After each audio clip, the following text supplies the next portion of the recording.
أعوذ بالله من الشيطان الرجيم. بسم الله الرحمن الرحيم. اللهم صل على محمد وآل محمد.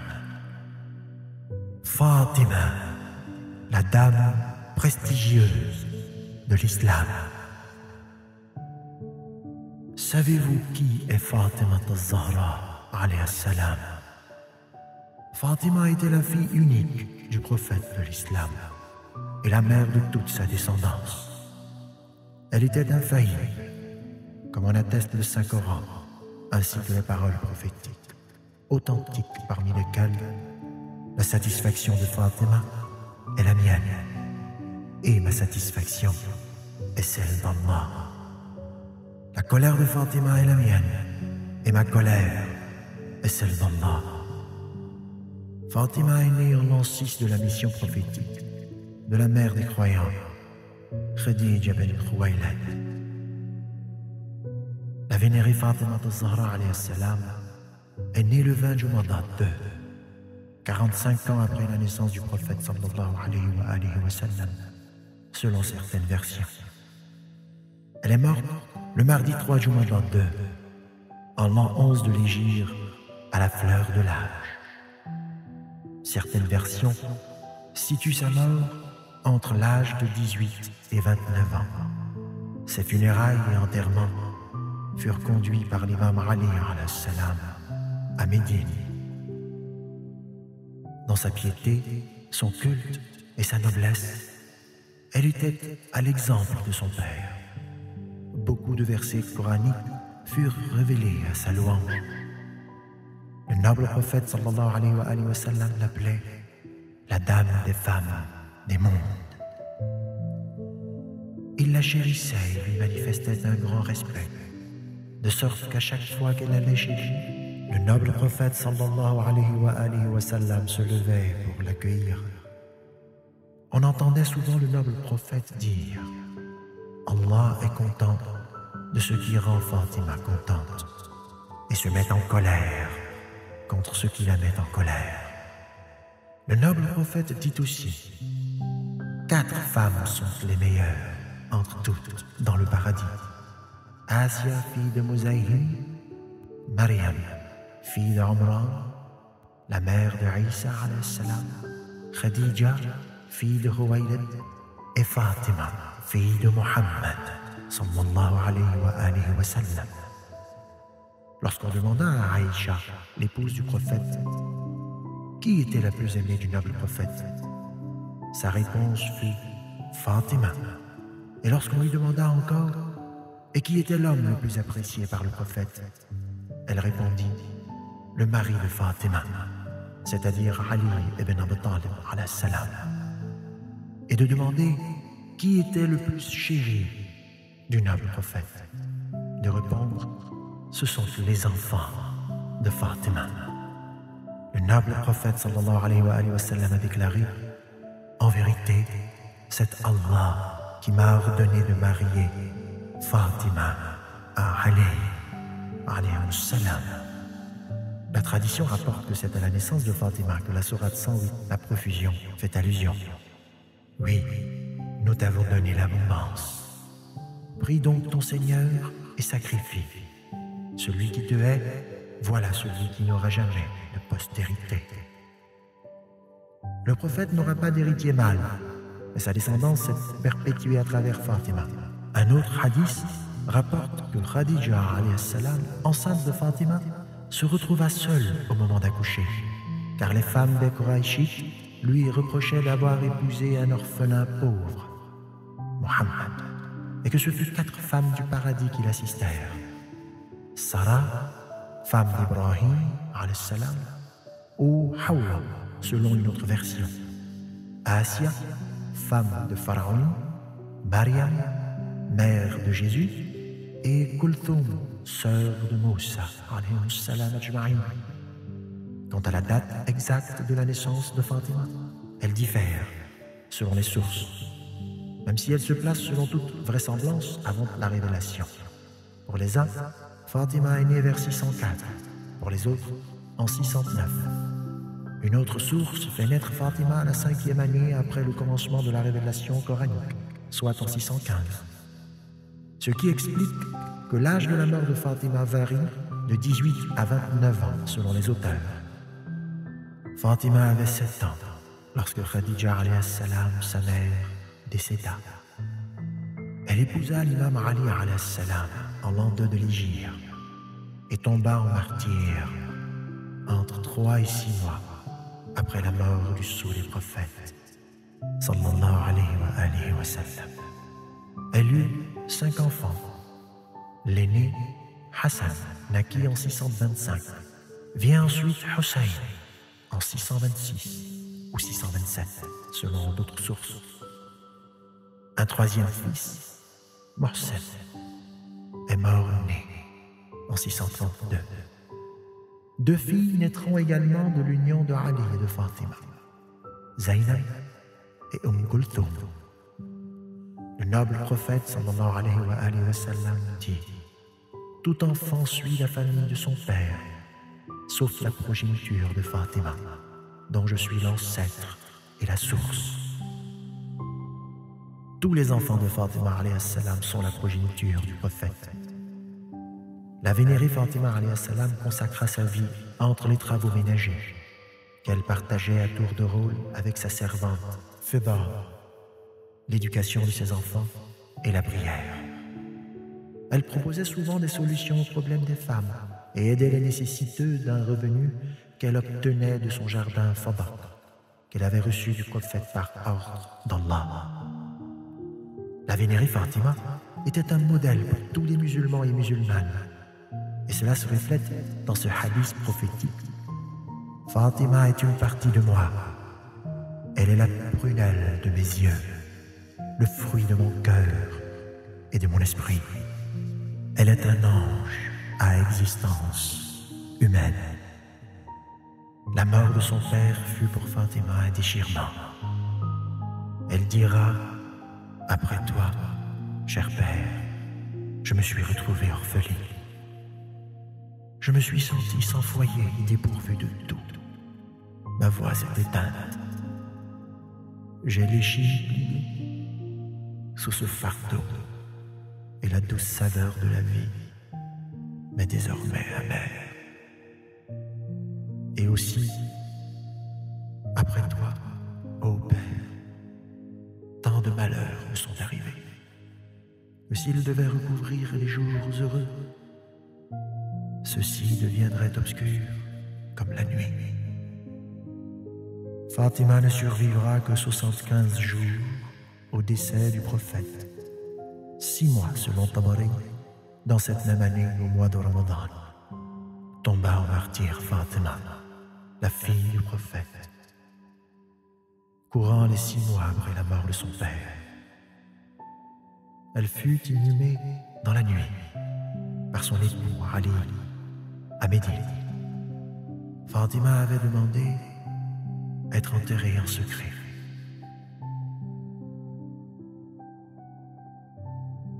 Il est un fait bien connu que le noble prophète sallallahu alayhi wa sallam avait un amour profond pour sa fille chérie, la dame lumière, Fatima al-Zahra.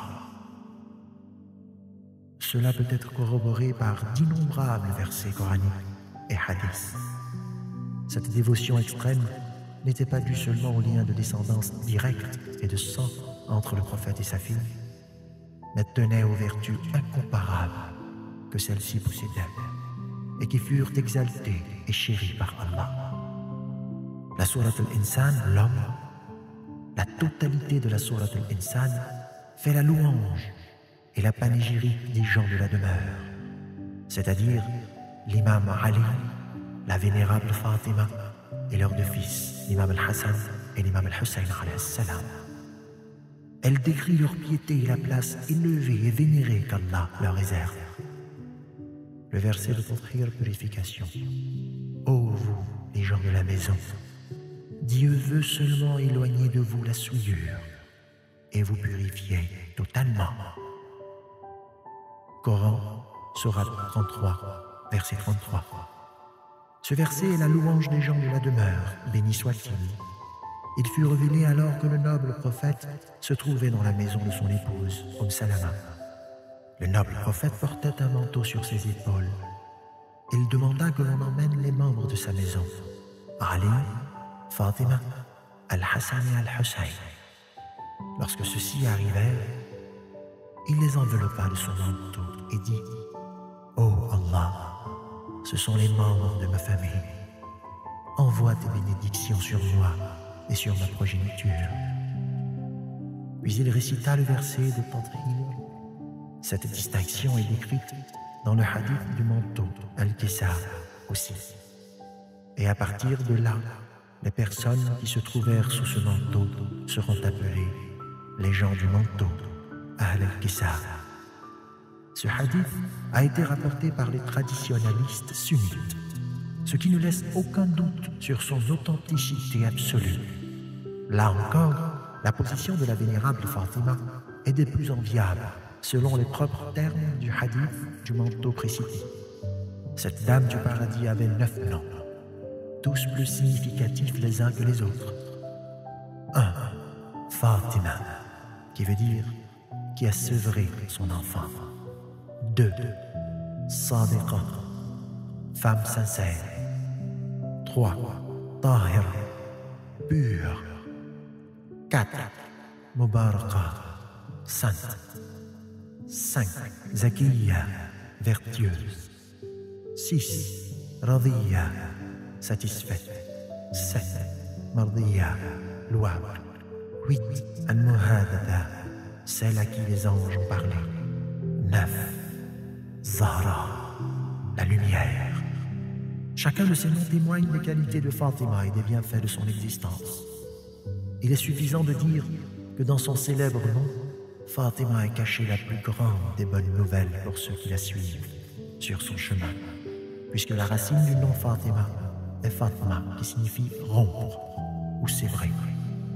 Selon un hadith, il est rapporté que le cher prophète de l'islam dit un jour à l'imam Ali « Sais-tu pourquoi ma fille s'appelle Fatima ?»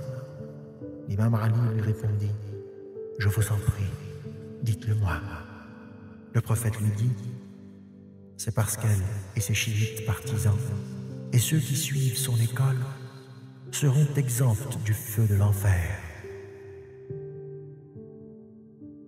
Dans tous ces noms, Zahra aussi a une précieuse signification et un éclat particulier. Il fut demandé au 6e imam, l'imam Sadiq alayhi salam, pourquoi Fatima s'appelait-elle aussi Zahra? Il répondit, parce que Zahra signifie la lumière et que Fatima était telle que quand elle se tenait dans le mihrab, la lumière qu'elle dégageait était visible par tous les gens des cieux, de la même façon que la lumière des étoiles est visible par les gens de la terre. C'est pour cette raison qu'elle fut aussi appelée Zahra. Quelques paroles de Fatima Zahra alayhi salam. Les pères de cette communauté sont Mohammed et Ali. Ils protègent ceux qui les suivent et les écoutent des effets néfastes de la tourmente perpétuelle dans ce monde, d'ici-bas et dans l'au-delà. Ils sont les guides sur la voie du bonheur éternel, dans ce monde d'ici-bas et dans l'au-delà, pour ceux qui s'adressent à eux. Bihar al-Anwar, chapitre 23, page 259. Allah est le salam. De lui provient le salam. À lui s'adresse le salam. Bihar al-Anwar, chapitre 43, page 59. Celui qui agit selon ce que nous lui avons recommandé et s'abstient de ce que nous lui avons interdit fait partie de nos partisans, Shia. Quiconque n'agit pas de la sorte ne fait pas partie d'eux. Bihar al-Anwar, chapitre 68, page 155. Mon père m'a dit, voilà, Jibril m'a révélé que le plus heureux des heureux est celui qui aime Ali de son vivant et après son décès, que le malheureux des malheureux est celui qui déteste Ali de son vivant et après son décès. Bihar al-Anwar, chapitre 39, page 257. Mon père m'a informé de ceci. Celui qui nous adresse à toi et moi ces salutations durant 3 jours sera inscrit par Allah pour être parmi les gens du paradis. Alors une personne lui demandera: de votre vivant? Elle, alayhi salam, répondra: oui, même après notre décès.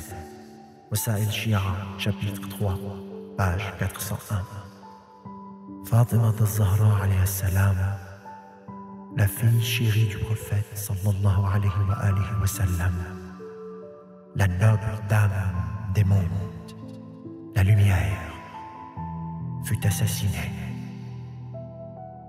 martyre, un soir dans sa maison, alors que les ennemis de l'islam émirent du feu, parce qu'elle prit la défense pour sauvegarder le message de Dieu. Le message envoyé par son noble père. Ainsi, il lui fut retiré tous ses biens, notamment Fada, ce moyen par lequel elle portait assistance aux démunis et soutenait la wilaya du successeur du prophète de l'islam, Ali ibn Abi Talib alayhi salam. Et c'est justement pour cette même raison qu'elle fut assassinée, parce qu'elle voulait simplement reconnaître et défendre Ali ibn Abi Talib en tant que successeur reconnu du prophète de Dieu. Car telle était la volonté du prophète de l'islam et donc de Dieu. Que la paix de Dieu soit sur elle le jour où elle mourut, assassinée, martyre. Que la paix soit sur elle à jamais. Ô Dieu, combien de souffrances et de tragédies le prophète et sa sainte famille n'ont-ils pas vécu? Ô Dieu, ce monde fait peur, les plus saints ont disparu. Gloire à toi, mon Dieu. Accélère l'apparition de ton représentant. Aie pitié de nous.